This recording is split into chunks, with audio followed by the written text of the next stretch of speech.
នៅក្នុងកម្មវិធីទស្សន៍ទាយគូស្រករនៅថ្ងៃនេះខ្ញុំសូមលើកយកតើប្រុសឆ្នាំខាលនិងស្រីឆ្នាំរោងបានគ្នាជាប្តីប្រពន្ធល្អដែរឬទេ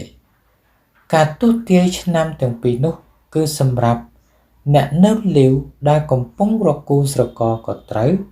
អ្នកមានប្តីប្រពន្ធហើយក៏ត្រូវដូចនេះបើប្រុសឆ្នាំខាលនិងស្រីឆ្នាំរោងបានគ្នាជាប្តីប្រពន្ធល្អមធ្យមអ្នកទាំងពីរនោះរស់នៅជាមួយគ្នាច្រើនតែឆ្លោះប្រកែកគ្នាជាញឹកញាប់អ្នកឆ្នាំខាលធ្វើអ្វីច្រើនតាមក្រោយអ្នកឆ្នាំរោងបើឆ្នាំទាំងពីរនោះបានគ្នាជាប្តីប្រពន្ធហើយរួមសុខរួមទុក្ខជាមួយគ្នាក៏ទទួលបាននៅសំណាង6យ៉ាងនៅក្នុងការរស់នៅជាមួយគ្នាផងដែរ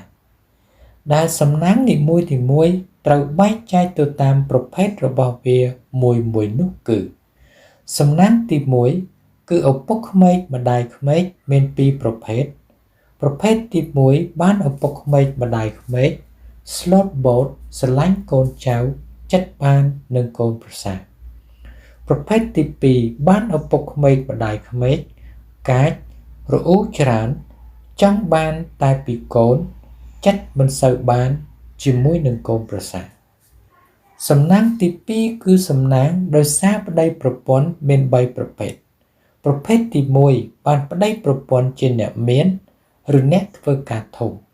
ប្រភេទទី2បានប្តីប្រពន្ធជាអ្នកមានធនធានមធ្យមឬប្រហាក់ប្រហែលនឹងខ្លួនអ្នក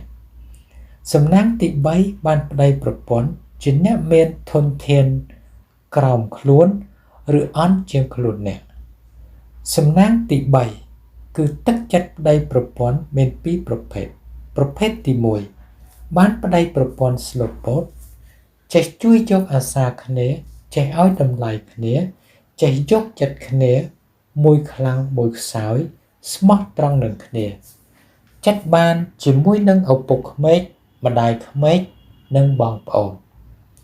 ប្រភេទទី2បានប្តីប្រពន្ធកាចរអ៊ូច្រើនមានអ្នកឬជជែកមិនសូវចេះយកចិត្តគ្នាប្រច័ណ្ឌច្រើនធ្វើបាបចិត្តកូនប្រពន្ធខលចិត្តមិនសូវបានជាមួយនឹងម្ដាយក្មេកឪពុកក្មេកនិងបងប្អូនសំណាងទី4គឺការទំនាក់ទំនងមាន3ប្រភេទប្រភេទទី1ពូកែទំនាក់ទំនងដូចជាពូកែយកចិត្តរាក់ទាក់រុះរាយមានប្រជាប្រិយភាព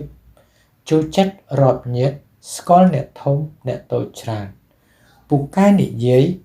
ឬបានវោហារសាស្ត្រនិងមានសេចក្តីក្លាហានប្រភេទទី2ទំនាក់ទំនងមធ្យមដូចជាមានទំនាក់ទំនងល្អជាមួយនឹងអ្នកដទៃតែមិនសូវស្និទ្ធចេះយកចិត្តគេតែមិនសូវស្និទ្ធមានញាតិច្រើនតែមិនសូវ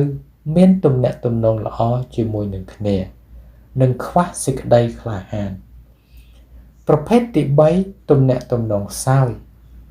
ដូចជាមិនខ្វល់ពីការបង្កើតទំនាក់ទំនងល្អជាមួយនឹងអ្នកដទៃសត្វញាតិខ្វះការទំនាក់ទំនងនិងអៀនច្រើនសំណាងទី5គឺសំពេបុណ្យមាន3ប្រភេទប្រភេទទី1មានសំពេបុណ្យខ្ពស់ប្រភេទទី2មានសំពេបុណ្យមធ្យមប្រភេទទី3មានសំពេបុណ្យទាបសំណាងទី6គឺសុខភាពពីកំណើតមាន4ប្រភេទប្រភេទទី1បានប្តីប្រពន្ធមានសុខភាពល្អតាំងពីក្មេងរហូតដល់ចាស់ប្រភេទទី2បានប្តីប្រពន្ធឈឺច្រើនតាំងពីក្មេងរហូតដល់ចាស់ប្រភេទទី3បានប្តីប្រពន្ធមានសុខភាពល្អពីក្មេងតែដល់ចាស់មានជំងឺប្រចាំកាយនិងប្រភេទទី4បានប្តីប្រពន្ធឈឺច្រើនពីក្មេងតែដល់ចាស់មានសុខភាពល្អសូមអរគុណ